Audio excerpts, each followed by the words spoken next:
moving on to the football. Yeah, so you're right.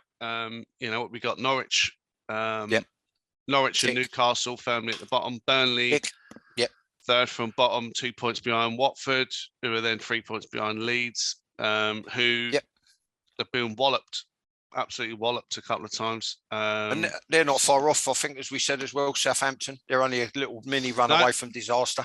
Absolutely, 1 point ahead of Leeds, I think if people go back through, if they tell their friends and they watch, like, share and subscribe, and we get more subscribers, they can watch the previous 24 episodes. And I think we predicted that, or I predicted when you asked me about Leeds, they'll get a smack in the face because they haven't got enough strength in depth. No. And that was highlighted on Match of the Day on Saturday. If they get a few injuries, they're bang in trouble. People are going to suss out the way they play, which is why Arsenal shredded them. Because when you go man-to-man, you could just basically make runs without the ball. You can make runs. You can give it your best, Laurence Olivier, and scream for the ball, knowing that you're not going to get the ball and you don't want the ball. But it's what you coach. You teach players to clear the space for other people to come in and receive. Yeah. You understand what I mean? Yeah. Like we saw, Watford, I wouldn't even say they've had a new manager bounce. Burnley, I said they can't keep being expected to perform miracles. They might have enough pedigree to get out of it, but thus far, it just seems to be sort of good 1 week, but business as usual the next, where they're struggling to knock out a point. Yeah, and obviously Arsenal. I mean, we've spoken a lot about Arsenal, haven't we? And they've had their ups and downs, and we've just been talking about Arteta as a manager, a young manager, trying to implement his blueprint on the club. I never thought I'd see the day, Joe, very quickly, where I was brought up on the North Bank with my dad from a 6-year-old until I started getting involved in professional football myself, and then I sort of fell out with the Arsenal when they let me go as a 13-year-old because I got Osgood Schlatter. Although in their defence, no one really understood about the impacts and the devastation of growth spurt injuries. And then there was one of 10 clubs I could have signed for when I got my representative on us, by which time I'd had a taste of Chelsea and fell in love with the place there, the atmosphere and the chaps, and particularly the coaching team from Dave Sexton, Dario Gradi, Ken Shilato, and then Eddie McCready, who was, latter day was going to take Dave Sexton's place after temporarily Ron Stewart took over as caretaker, leading to that glorious summer of '76 when I signed apprentice. But I'll be honest with you, I never ever thought I'd live to see the day where Arsenal fans would be so fickle. And then I'm actively on Twitter saying, I'm talking as a football person now, and as a former coach, you can see what he's trying to do, what he's trying to implement. Give him a chance. Be patient. And I'll say, by and large, they've acquitted themselves well. I think he's got a magnificent group of young players, and they seem to be listening. He's sorted out a couple of disciplinary problems, which I think have been ongoing, and he inherited. But Arsenal being Arsenal, they kept their cards close to their chest. But then it's come out. You could see from outer space that the geezers are wrong. So he's taken the appropriate action. I think he's shaking everyone up.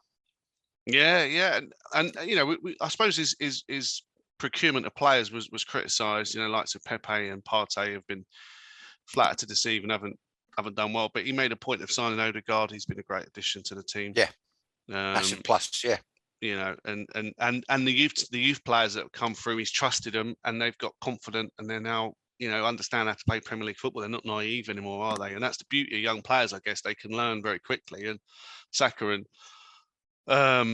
what's his name, Smith Rowe, have done that. They're stalwarts in the side. And Martinelli, who you've mentioned in previous podcast, is now being nicely slipped into the team and looks a fantastic prospect, and is scoring goals and making big impacts on games. I see him in a couple of games, and I just said that he brings something different to the party. Yeah. And then a couple of weeks ago, he's had an unbelievable purple patch, great run of games. And then on social media, Don Hutchison, ex-West Ham and Scotland, he made the comment about how good he was, and he said that something along the lines of he should be playing more. So I sent him a message on social media and I said, totally agree. I said this probably a few months ago now. He should get more game time. And I think Arsenal fans should be very excited. And absolutely. I had a good close look at him, and I'll tell you why, Joe.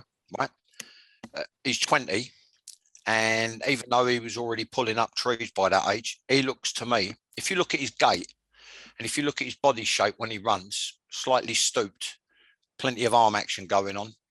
Have a good close look. Have a look at when he's got the ball at his feet, the way he keeps taking it offline, and he does the little rollovers. And then the other day when he rolled it back and nutmegged the geezer, he looks to me like not a carbon copy, but there's a lot of similarities of a young Ronaldo. Have a good look at him next time. A young Ronaldo. Have a look at his running action. Have a look at his gait. Have a look at the way he anticipates when he makes the run from outside to in. And then he'll bend in and exactly how Ronaldo used to do for Man United the first time round. The first time round. Under Sir Alex Ferguson. Yeah. Because it's eerie in the respect that they supposedly they had first crack at him. Oh, right. Okay. Right. Wenger could have bought Ronaldo, or supposedly, allegedly, hearsay, he had first crack at him, and he said no, he passed on him. Right. So then the greatest manager in UK football history, Ferguson. See, I've got a theory in the respect that maybe he thought, well, he's a little bit me. And you've got to indulge him a little bit, Wenger, right? Thinking along the lines of he's a little bit me. You've got to indulge this Ronaldo circus kid. Trick. Yeah. You understand? And he was all about the team ethic and the work ethic and the togetherness of a team and like the saying goes, victory through harmony, or victory in harmony, right?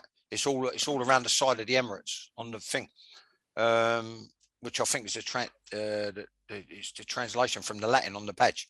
Anyway, he passed on him, and Ferguson he got the best out of him before he let him go to Real Madrid, right?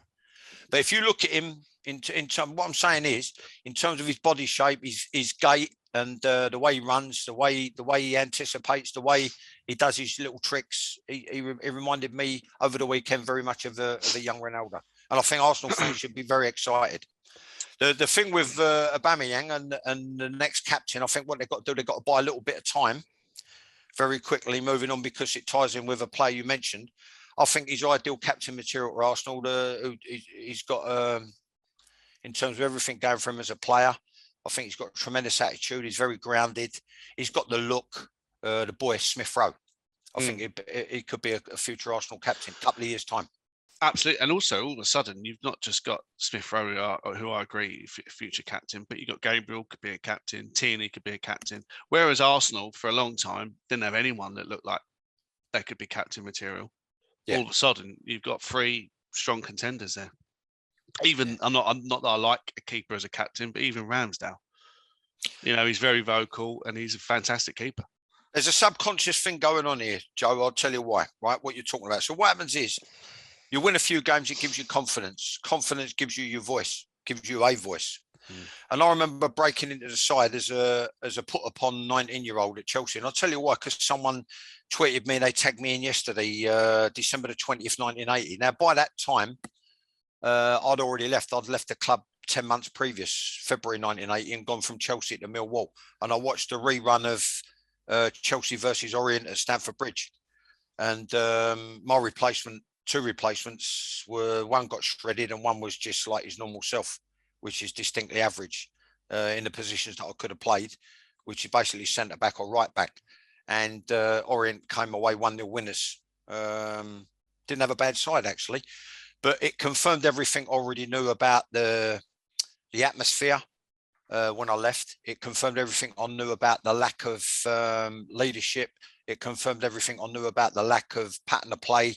It confirmed everything I knew about, even as a youngster, I was only 20, defensive strategy, set pieces, restarts, whatever you want to call them, even down to things like throw-ins and the general lack of direction. And it confirmed also my opinion on quite a few players, some of whom stayed there and had quite decent careers there, who were, when I was on Blob, they weren't even in the same, they weren't on the same planet. And then the other thing that was confirmed was how diabolical the pitch was. It was like playing on a beach. And Stan Bowles looked like he'd rather be somewhere else. And yet they still beat Chelsea 1-0, right? So the point I'm making is this. You go to pastures new, it's a fresh start, right? In Arsenal's case, they've had a shake-up with a disciplinary problem. Yeah. I think everyone's sort of been made to sort of sit up and pay attention. They've won a few games. And what happens is, pastures new, and then you play well when you get on a run, or you're in a new environment and you can acquit yourself and play to the best of your ability. Like in my case, you're given a freedom of expression under the best manager I played under, George Petchy.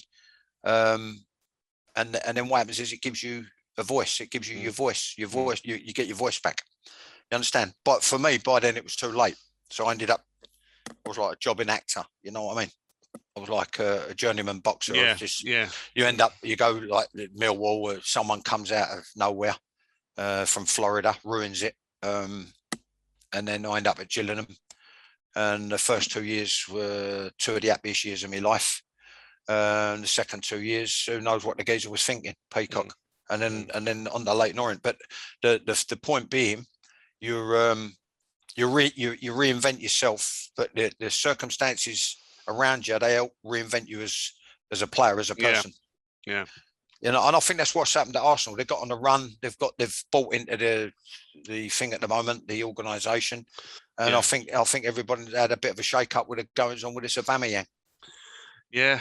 Well, he seems to have handled it well, and it's not affected the performances on the pitch. Actually, the performances have got better, and it's hopefully that I assume potentially they've learned from the Ozil situation, you know, which really summed up how sort of pernicious and bad the club was at the time, wasn't it? Because it was him just almost like a ghost, like a scepter in the crowd, just getting all this money and affecting some football managers, Joe. Right, you can't afford to do it. I can't afford to do it. No. Some football managers are very much like MPs, right? Not only the way they conduct themselves with moribund grey platitudes when they're being interviewed, right, but in the respect that they make decisions in a football club while they're at the football club, and they leave a trail of devastation behind them, right? And then they move on to the next project, right? Not really knowing, not really caring, not really being held responsible for the decisions that they've made previously. Yeah. And as a consequence, the trail of disaster that they've left behind. Short-termism.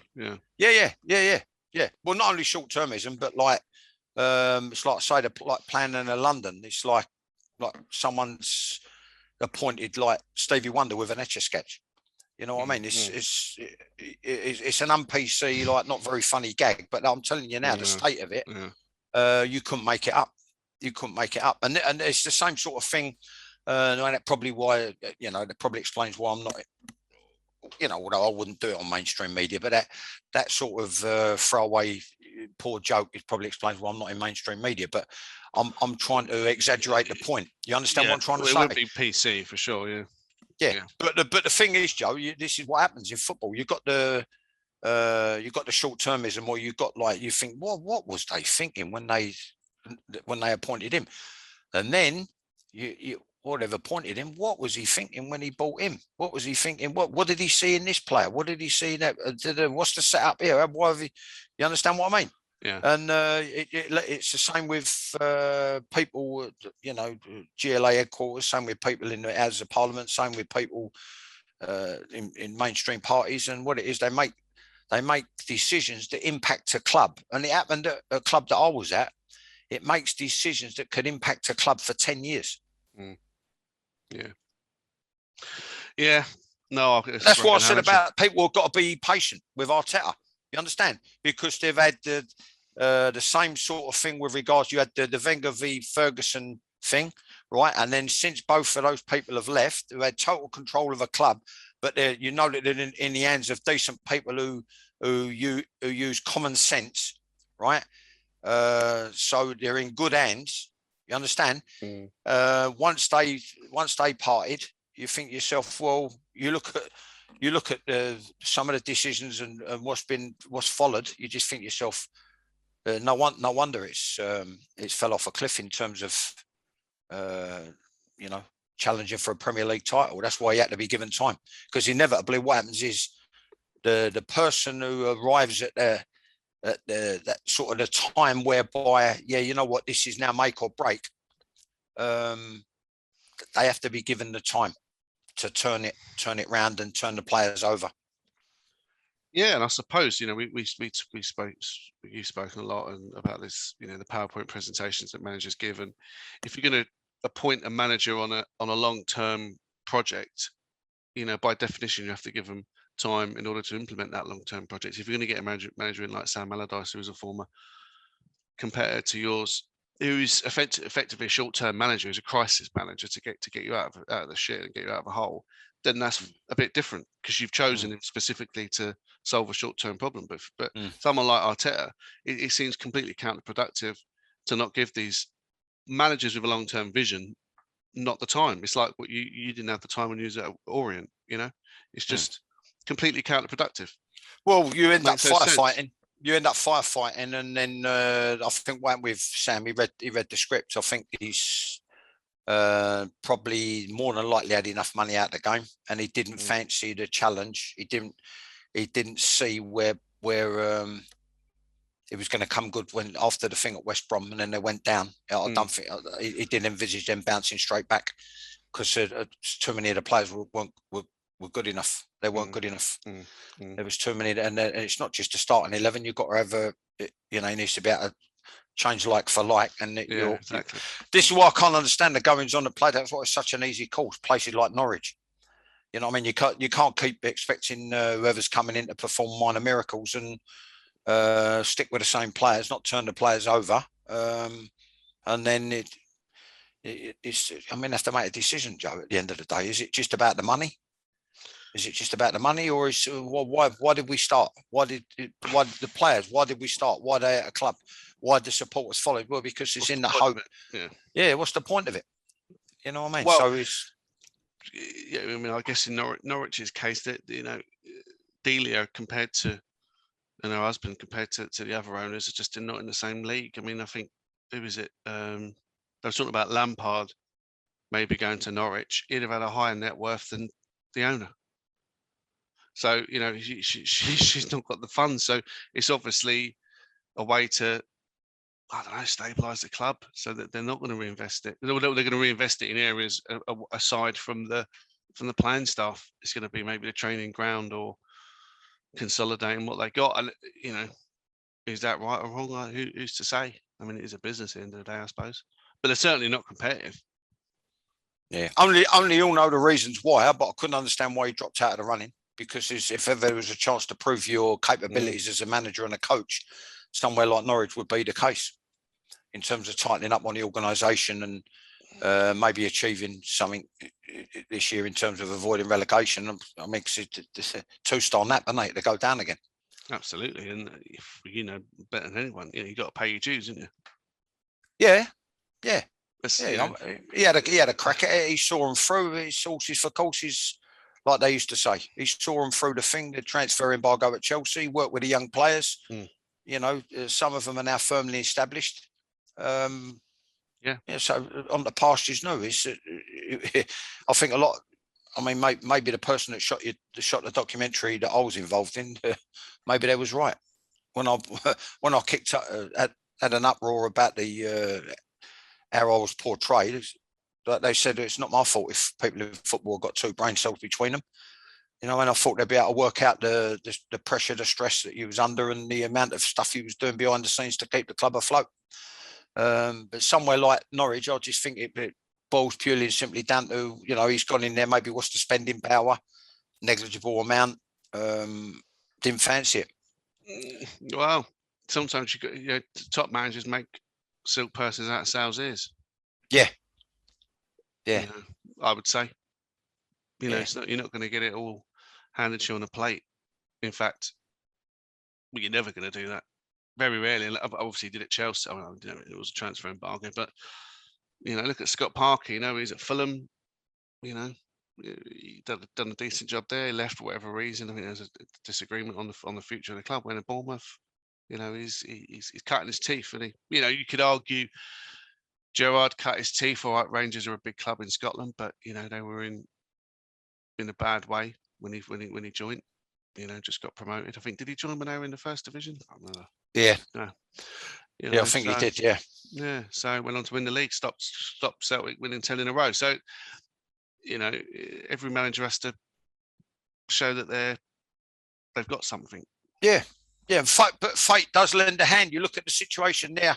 The call yesterday, the Spurs forfeiting the game against Rennes. Yeah. They was awarded the game 3-0, and they're taking no further part in the Europa Conference. Yeah. So remember what I said to you about he had a right result with the Burnley game being called off. Yeah, it got him another week to prepare for the thing, and then he gets another week to prepare for the Liverpool game. But I think he's realised now, because they were playing at their absolute optimum level, I think, with a 2-2 draw at Liverpool. Absolutely, and, you know what I mean? I just think he might have had a bit of a shock there, where he realises he needs reinforcements a little bit sooner rather than later. But he's doing all right at the moment. Yeah, doing well. Yeah, Liverpool. Yeah. Culture shock. He won't take no nonsense. And very animated, Joe. Very animated on the touchline. I think sometimes you can leave it be. You can go that route, Wenger. Leave them alone. They're professionals, to let them sort it out. When Pat Rice was screaming across the pitch, I was at the game actually, and you could hear Pat when the thing went quiet. Get over, shuffle over, get over. And he's give it one of them, Wenger. Like, leave them, let them sort it out. Let them work They're it professionals. Out, well, you could do that with some people, but there's others. I might have fallen into that category. You need structure. Was you a shouter or was you a ponderer? A bit of both. Yeah. Bit of both. I didn't get involved with officials. I didn't get involved other than once with the opposition bench. I always concentrated on my own players. Always concentrated on my own. And then you look at it, you just say, right, well, the way we set up, are we putting it into practice? The opposition, the way they've thought they'd set up, are they putting it into practice? And then how are we dealing with it? Are we dealing with it well enough? And then you'd make adjustments from now. But just little reminders, you know what I mean, to different people in the team. It might be someone who should have been on his way a bit sooner, like third man run. Cockerell or Bogey, who's very good at it.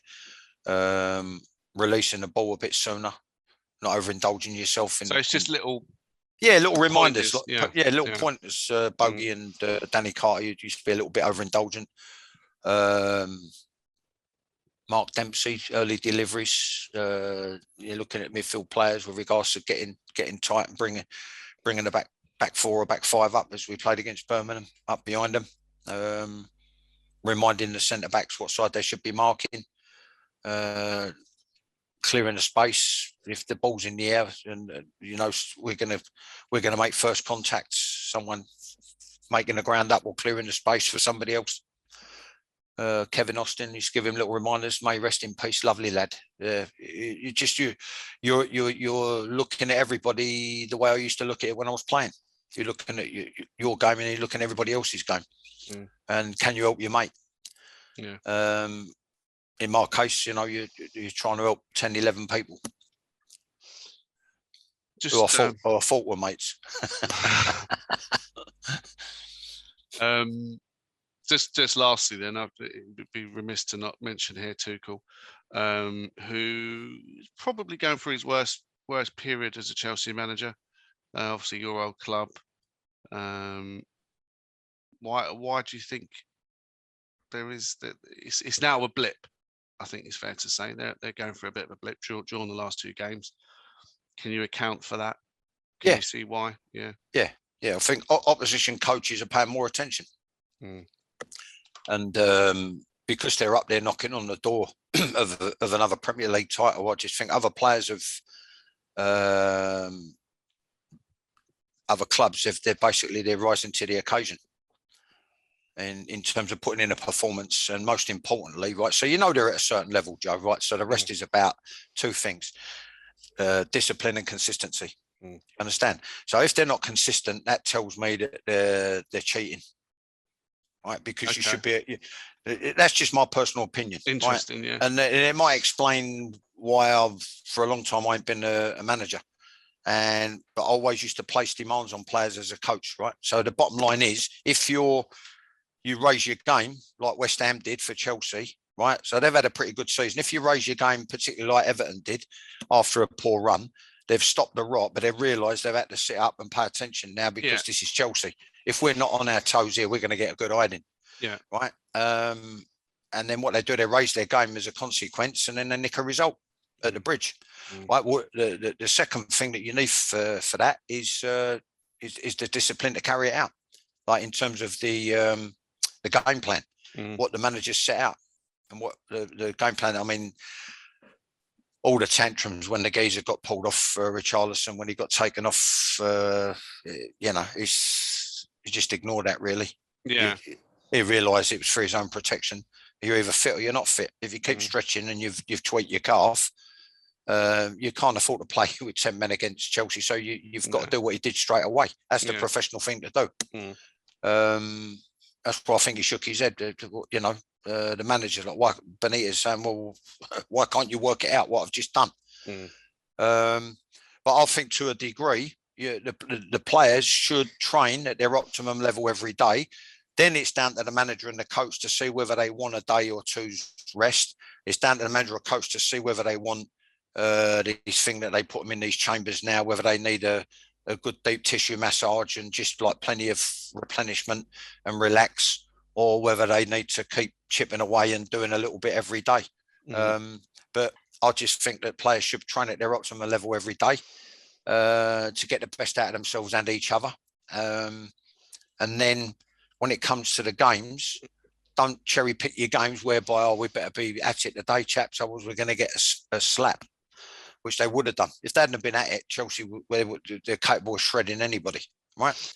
And they nicked the 1-1. So that tells me that in previous fixtures, they've not down tools, but they've just been playing at maybe 6 out of 10 level. They scraped to win against Watford, didn't they? I mean, I think they beat Watford at Vicarage Road 2-1, but really lucky to win that game. So that's sort of the beginning of that sort of lackadaisical approach to games, maybe. Yeah, Wolves, I think, are a different outfit. Right. So, I mean, like going back to the thing earlier, I think he's one of them Benitez. He's inherited a situation, which is why the geezer's left the head of recruitment.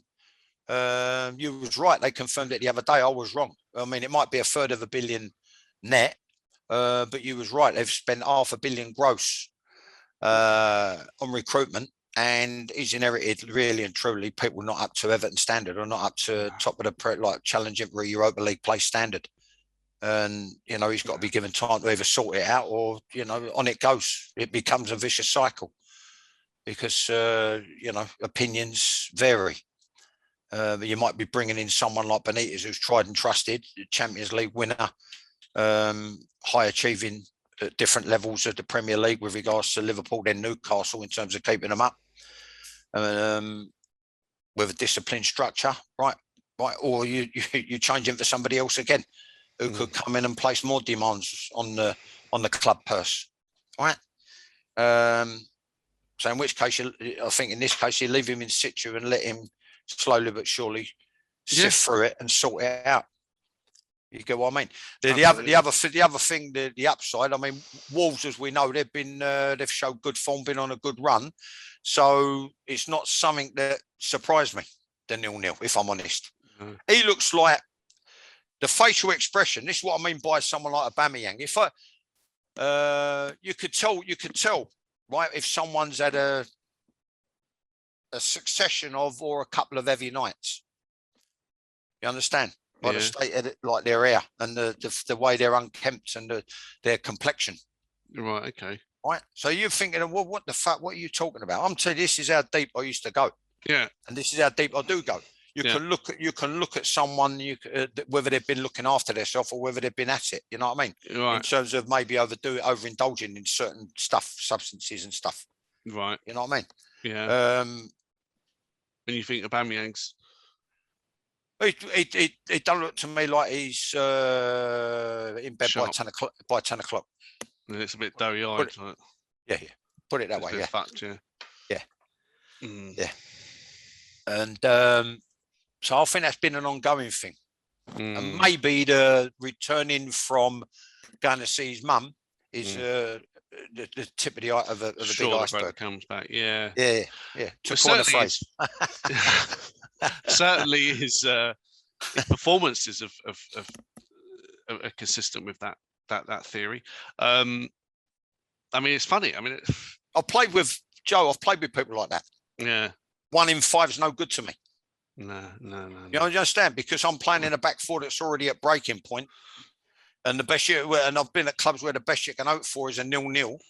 Right? We had a decent forward in John Mitchell, and who would set people up, like Johnny Lyons, who was a prolific goal scorer, and you knew he was a threat because he would explode a shot off from any angle with a short backlift. This was at Millwall, right? Gillingham, not really. We never, you know what I mean? One of them, ironically, was an ex-Chelsea teammate, Dean White, who scored a lot of goals from midfield. So we were heavily reliant on him. And then it was the same again, particularly at Leyton Orient. And then people question why I got rid of such an individual. One goal in 5 point something games is no good to me. No. I think at worst it should be 1 in 3. Then if you're crossing over. With someone else, with someone else, it's a goal a game, which is a big advantage, isn't it? All right. Well, you got to get off into town. Let's see if we can try and recoup some of the money I spent yesterday. But to be fair, it was a couple of quality bottles of wine. I got 4 quality bottles of wine for Christmas Day because everyone's coming round to us. Yeah. Red or white? 2 of each. Oh, right, okay. What ones? A couple of cases of beer. I've got a nice Malbec. I've got a nice Chablis. I've got a nice Petit Chablis, and I've got a nice. What was the other one? I forgot the other one.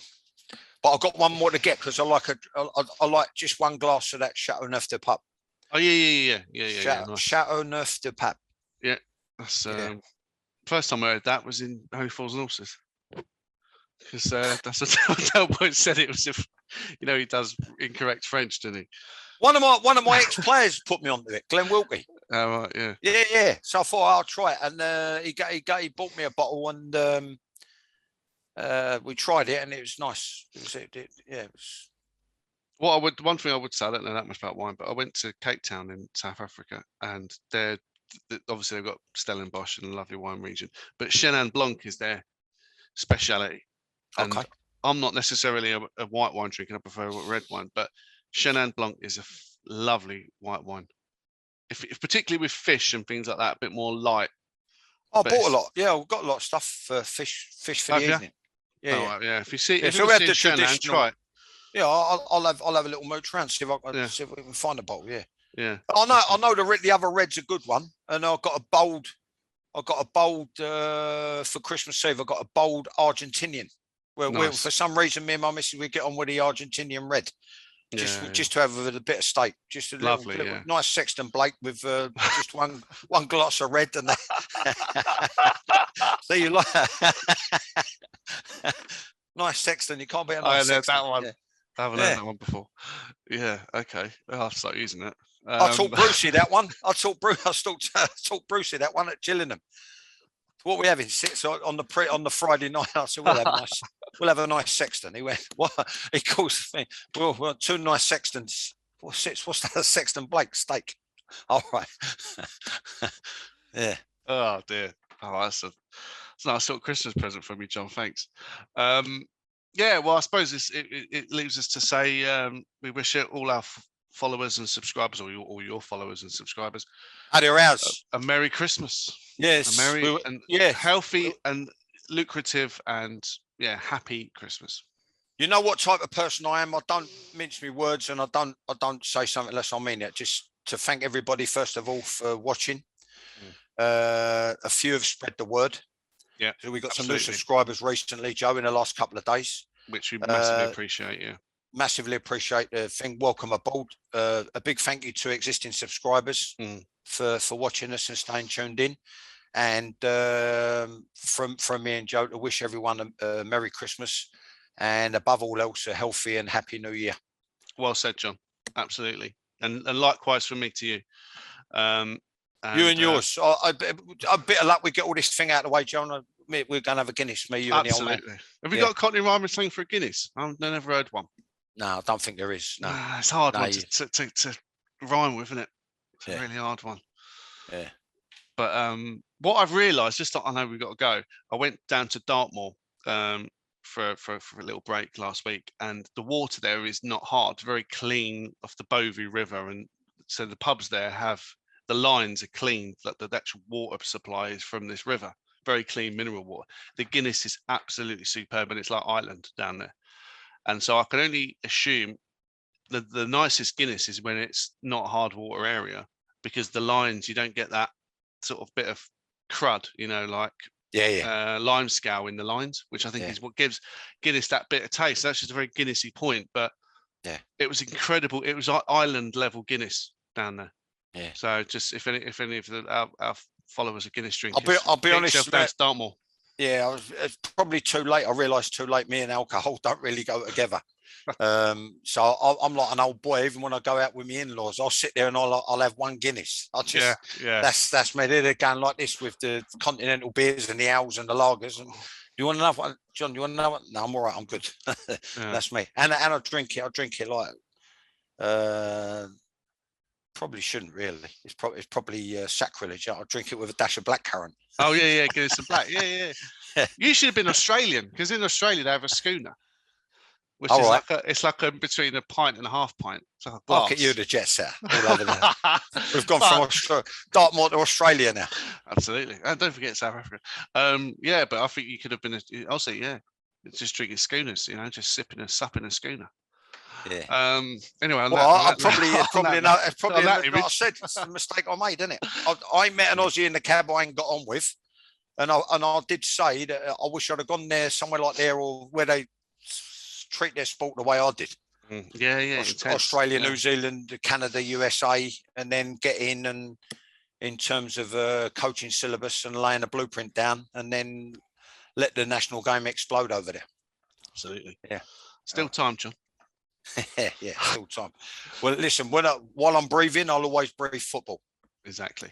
Well, that's it, and that's why I love doing this with you, and hopefully everyone likes listening to you, because it's it comes out, your love for the game and passion is palpable.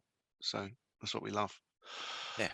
Right, guys. Well, we wish you all a Merry Christmas, and we'll try and do one. Well, you might be able to do one actually in the interim between Christmas and New Year. Yeah, that'd be a good call. Yeah, good shout. Yeah, the perennium of the year is what I call it. All right, okay. Whatever that means. Well, do you know what perennium is? You have to look it up afterwards. But it's a perennium. Yeah, that's a body part, isn't it? Yeah, it is. Yeah, it's the bit between your two waist organs.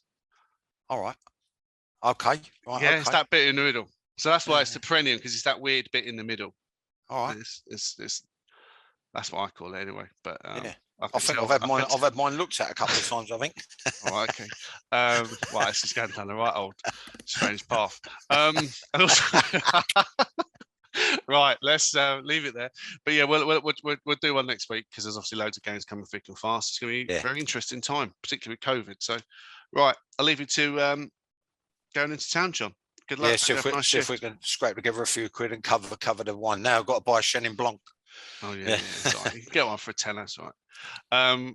Right, cheers, see you later, guys. All the best. Cheers all. Cheers, bye.